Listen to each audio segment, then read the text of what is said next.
Welcome back. Let's pick up the story where we left off. Last week, I shared with you how I looped in my inner circle friends, told them the news the same Friday that I found out. I also told Rachel, who then immediately went into labor and had a baby. And that was kind of the end of Friday. Today, I want to describe for you what it felt like for me the first week. And the significance of this week is that I now knew this horrible thing had happened. And the people that were really close to me and in my inner circle also knew. But because I knew that we were going to need to separate and he was going to no longer be living at home, I knew that at some point we were going to need to tell our children. That was going to be a whole event in and of itself, and I will get into that next week. But between the time that I found out and the time that our children found out, and then by proxy, kind of the rest of the world, there was this week where I knew and a very small handful of people knew, but no one else knew. No one at my work knew, my children didn't know, my audience didn't know, my extended friend groups didn't know. It was just a very tight circle of people that knew. And they all knew that our children didn't know, but were going to need to know. And so there was this kind of orb of secrecy around the entire thing. Everyone who knew how important it was not to talk about it, to protect my children. So there was this week, and I want to talk about this week with you because when I look back, it was such a strange week, not just for the obvious reasons, but because there was something that happened inside of me that week. In addition to the horribleness that was taking root and the wading through the big feelings and all of that, there was something else that was happening inside of me that week. I think this week was very unique because of the lag in between my knowing and my children and the rest of the world knowing. It allowed this weird twilight zone kind of thing to happen where I could know something without everyone knowing something. When I think back on that week now, as I was preparing for this episode, as I was writing the blog post, I have kind of a fuzzy version of that story. And I would have been able to tell you, I don't categorize it as a good week, but it was definitely an expansive week. I can remember feeling that same wash of delight and relief and acceptance at the fact that I wasn't crazy, and kind of like all of those feelings that I had in the moment of finding out, those continued to escalate. But then they were given kind of free rein to express themselves in how I behaved at home. So there are a few things that I want to describe for you that happened inside that week. And the first is how I behaved and how I felt. I felt like for the first time in a really long time, the entirety of my true self was able to run free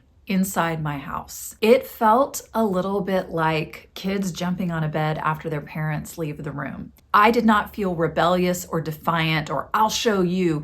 It was none of that. It was kind of this wee kind of feeling like I could show up and be who I fully am. And that was a first. And it felt really, really good. And it showed up in really funny kind of ways. I did not judge a lot of what was bubbling up. I knew that that wasn't helpful. I knew that it wasn't going to be conducive to anything good. So when something struck me as a good idea, or if something struck me as sounding delightful, I just followed it. So it looked like sleeping in the middle of the bed. It looked like turning lamps on. It looked like lowering the temperature on the AC. It looked like beautifully arranging my refrigerator. It looked like eating ice cream and potato chips and champagne in my pajamas while watching Netflix by candlelight. Like, it was just this conglomeration of a lot of me type of things that I sort of allowed myself to celebrate. And I was not celebrating the end of my marriage. I need to be super clear in that. What felt good was not that I knew my marriage had ended. What felt good was that I knew I was out from under what it felt like to be married to him. And it was this boulder that I kind of carried around without realizing it. And once that had kind of like been lifted off, the lightness was transformative. I experienced an overwhelming sense of peace and relief while simultaneously realizing there was a horrible thing happening in my life. It's a bizarre mix of feelings, and I don't have an explanation other than this is just the human experience. And this was a really bizarre situation. And this week in particular was really, really unique and allowed for me to hold both sides of that coin. Yes, something terrible has just happened, but also, yes, I feel alive and relieved and at peace in a way that I haven't in a really long time. I recognize that the surge of kind of euphoric energy that I felt was also part of my stress response. I knew the endorphins were still flooding me, but despite that, I slept really well. I was hungry all the time. And instead of judging that, I ate. I ate when I felt hungry. I ate what sounded good. I stocked my fridge with foods that sounded nutritious and nurturing and tasty and the kinds of things that I would want to eat, and I ate. When I was hungry, I ate. I think there's something about all that adrenaline-fueled state of being that does require more fuel, and I was starving. I ate all the time. And because this secret required me to not raise any red flags in the eyes of my children or my coworkers, there was this sense of kind of like putting on a normal face whenever I was outward facing, either at home with my daughters or at work with my coworkers. It was weird, and I acknowledge that it was weird. And in hindsight, I really don't know how I did that, other than I think it was the overwhelming sense of relief that I felt and the validation at not being crazy that allowed me to not crumble immediately. The other thing that happened during this week was a really redemptive story arc for me as it relates to the church. Back in 2010, when I found out about the affair that he had in 2009, the church that we were attending at the time, which he was part of the leadership of, really did not have a great response because it had technically happened in the past, and because he had technically come clean of his own volition and told me. I won't say that they didn't care, because I know they cared, but it was weird that there weren't any far-reaching consequences for him when it came out. Now keep in mind, if you'll remember, I didn't tell anyone. I didn't want anyone to know. There was a weird shame wrapped around that for me. It did not occur to me that him not having some sort of consequence for his actions was a bad thing, big picture. I kind of saw it as phew, no consequence means no one has to know, and I really don't want anyone to know, because if there had been an outward-facing consequence, some sort of discipline from the church, or otherwise, there would have had to have been an explanation, and then people would have known, and I didn't want people to know. So at the time, my thinking around wanting to keep it to myself kind of lined up with the lack of consequences. But when I look back at that and I consider it, it boggles my mind that there were not consequences for him. I don't have an explanation for that other than to tell you that's how it was. And for me personally, that I can remember, there was not a significant amount of care. There were some individuals, there was one couple at the church who knew, and those people poured significantly into my life. But from the church at large, in addition to there not being a real sense of consequence for his action, there was not care for me. Fast forward, and we are now attending a different church. And when this came out in 2023, he actually told members of the church leadership first before he told me. So they were aware of the situation before I was. So when they knew that I knew, they showed up big for me. I received text and phone calls from 3 key people in leadership who were committed to my good and weren't just giving me nice things to say, like, oh, we're here for you, and oh, we're so sorry, and oh, let us know if we can do anything. There was an action plan immediately.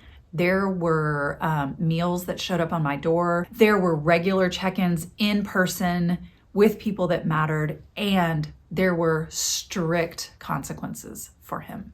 That's not my story to tell, but I will tell you, when I started to see the response of the leadership to his behavior in such a firm, drastic manner, I didn't realize how badly I needed that and how wounded I had been back in 2010 by the lack of it. And it was this redemptive story arc for me to acknowledge how wrong the wrong actually was, and that you cannot behave that way without it having effect, not only on relationships, but also just in your community. And in the context of the church, there are parameters around this that govern the body, and they put those into action. It was really touching to me that when I first saw a few of the key people in leadership, there was not only a sense of sorrow with me, there was weeping with me. Seeing that kind of emotion expressed felt appropriate. It felt validating. A stiff upper lip would not have served me. I felt seen. I felt like someone else understood the gravity of the situation, and it just continued to impress upon me how big of a deal this was, because I had gotten really good at downplaying and downplaying and downplaying and hiding and covering and keeping it and explaining it.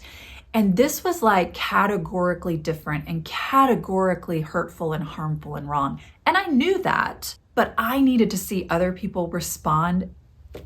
And the tears, the weeping, the sorrow, the boundaries, it all meant something to me in a way that I don't even know that I needed at the time.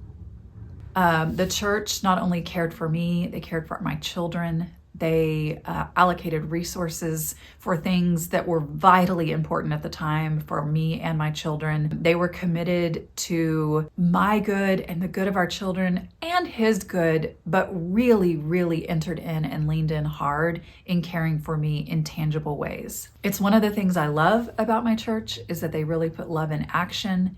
And while I did not need or require the validation from an outside source to know or get permission or approval for what decisions I was going to make next, it felt really good to hear them literally say that if I chose to leave my marriage, I had their full support. I don't know how many of you have seen the church in action around some sort of infidelity or divorce situation, but not every church would respond the way that my church did. And it is one of the places where I felt like I saw life and love and truth in action in a way that my heart really needed. Again, I can make my own decisions, and at this point, I would have 100% made whatever decision I felt like I needed to make without the approval or validation or permission from anyone.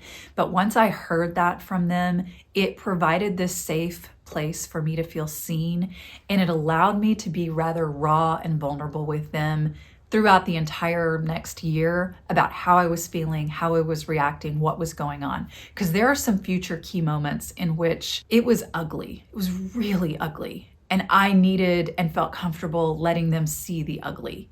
And it was because of their love in the moment and the action that they put behind that love that made me feel safe enough to do that. That was a tremendous part of that week for me. Less important, but also of note that week was my work. I was working full-time at Hurley House, and I was also publishing content online. I was publishing blog posts, I was sending my weekly email newsletter, and I was posting on social media pretty regularly. Because of the way that I work, a lot of my content is made ahead and making it one week, but publishing it the next. So because of that, I had a bank of stuff that was already ready to go for that week. So because I was trying to keep things business as usual, I posted the blog post, I posted the social media posts, I sent the email. I did all these things like business as usual, just to, not to hide, but just to kind of keep the water still to protect my children and to wait until I was ready for everyone to know. I also decided instantly that I was going to stop creating new things. I knew that what was coming was going to drown me emotionally, and I made the decision that I was not going to write, I was not going to post, I was not going to do any of that, and I was going to take a pretty significant break from all of my platforms. It felt disingenuous for me to create during a crisis. I did not think I would have the bandwidth or the stamina, which I didn't. I knew that I would need to communicate some sort of indication as to why, but I didn't do it that week. So I would go into work at Hurley House every morning because I would need to get up with my girls, get them to school, get myself somewhat ready, go into work, do whatever it was I was doing for a little bit. My one coworker, who was there the day that the phone call happened, she knew what was going on, and she stepped in huge. And allowed me to do as much or as little as I could handle and then leave. My stamina was very low. I could get myself up and get myself to work and be there for a very short amount of time before I could just feel like the heaviness start to drape over me and my energy drain out. And I would look at her and I would say, I'm going home. And I would have to go home and rest and then sort of like recalibrate myself to go get the girls from school and do all that before sinking back. On the outside, I think people just thought I was going home early from work and it wasn't a big deal. My girls didn't notice anything different, but I could tell that my stamina and my energy was waning, and it was difficult. It was difficult, but I did it. It actually felt really good to have somewhere to go every day. It's one of the most beautiful things about Hurley House to me, and hospitality in general. I created Hurley House to be a safe place for people so that they would feel that kind of warm glow of home, and they would have a place where they felt like their needs were anticipated, where they could smell something beautiful, taste something delicious, experience hospitality. That was what Hurley House became for me during this time. I had created this place for other people to feel at home. And when I needed it, it was waiting for me to be the place that I needed to feel at home. So it felt really great to get up every day, to have somewhere to go, for the place to be full of laughter and kindness and beautiful light and a tasty scone and a glass of iced tea or iced coffee. And I could just sort of like do a little bit of work and be in this environment that was so life-giving to me and talk to a few people and hear the laughter and just sort of check on things. And it was there for me when I needed it. And I love that part of the story. When I wasn't at work, I was taking care of some business that felt like the kinds of things that I needed to do preemptively before anything major kind of clicked into place. I got back in touch with my counselor who I had stopped seeing and got on her schedule. I reached out to a friend and got a recommendation for a counselor for my children. I opened a bank account in my own name so that I would have that. I didn't know what I was supposed to do, but I was following my instincts on if we're going to separate, if that separation were to become volatile at all, what would I want to have in place to protect myself? So, therapy for everyone, a bank account. I took photos of vital documents. I made sure I knew where some key pieces of information were. I checked logins. I sort of did, I don't know what I was basing it on, but I sort of did this legwork behind the scene in anticipation of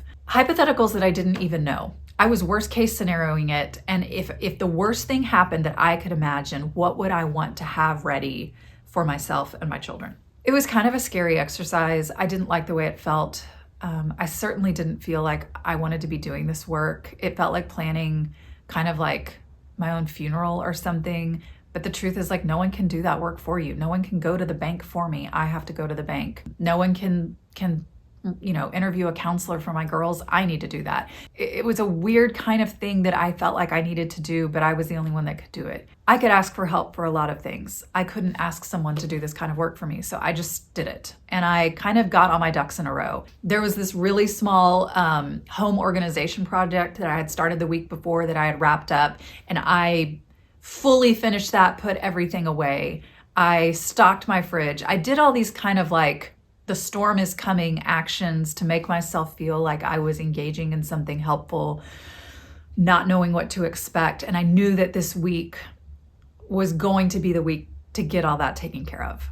The last thing that I remember and recall doing that week has to do with some lists that I started. I would be going about my business and I would have these thoughts come up in two categories. One was things I was really angry about, and the other were the same kind of thoughts, little phrases or words or sentences for things I was really grateful for. My trauma-informed brain knows that in the middle of all of this blur of activity and adrenaline and energy and chaos, there was no way I was going to remember all of these things. So I immediately started a list on my computer, gratitude and anger. But right out of the gate, it struck me as so interesting that the thoughts I were having were kind of like two sides of the coin. There were things I was really, really angry about, and there were things I was really, really grateful for. And I started writing all of them down. I didn't care how silly they sounded. I didn't care how small. I didn't care how big. I started to write them down. And the first thing on my list of gratitude was I was so grateful for the time and energy and effort that I had put in over the course of the last decade plus of learning how to self-regulate, to assess what I needed, and to know how to provide it for myself. That work was not easy, but it was tremendously life-changing. It allowed me, in the middle of the worst crisis of my life, to be able to feel the weight of the crisis and know that I needed to feed myself, that I needed to take care of some business, that it was good for me to get up and go to work, but I didn't need to power through. I needed to go home and rest.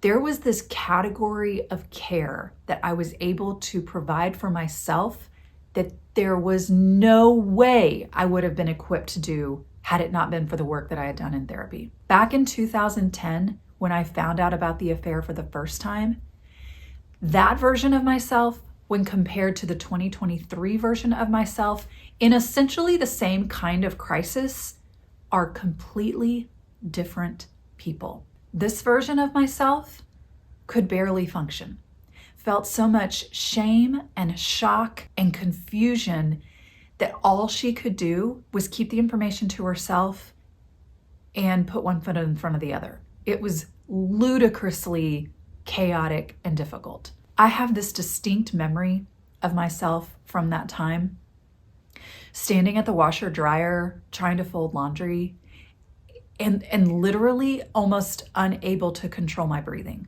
I remember telling myself, just breathe in, now breathe out. Just breathe in, now breathe out. Like, I was so undone, I couldn't even regulate my physical body. And here I was experiencing the same category of crisis. Yes, a little bit more relieved because of all the things that had happened in the years since, but also dealing with a pretty difficult crisis and not thriving, but doing a really good job caring for myself. There were times when it was difficult to breathe, but I knew what to do. And there were times when I was undone emotionally, but I knew what to do. I knew what I needed and I knew how to get it. And that is the result of years of work. And in this moment, it felt really beautiful to me to be able to see that, acknowledge it, and count it as gratitude. The gratitude that I felt was not something I was trying to Pollyanna my way through so as to avoid the reality of what I was feeling. I was not turning away from the difficult feelings and slapping some gratitude on it to make it seem like it was going to be okay. I am not a fan of that approach. I do not believe it serves anyone, and it certainly would not have served me. However, in a strange mix of human emotion, in the middle of tumultuous times, it is possible to feel gratitude for things that we never would have expected to feel grateful for. And that was happening to me. Gratitude and anger. And I was grateful to be able to notice that. I'm also really grateful to have a written record of that, and I really am excited to share some of the things from those lists, as well as a few other lists that I put together during this horrible time. So as that week came to an end, I had a bank account. I was caring for myself the best that I knew how. I had not alerted anyone. My children did not know. The outward world did not know. The Twilight Zone week was kind of coming to an end. And I knew that the next thing that needed to happen was tell my children. And that's where we're going to pick up the story next week.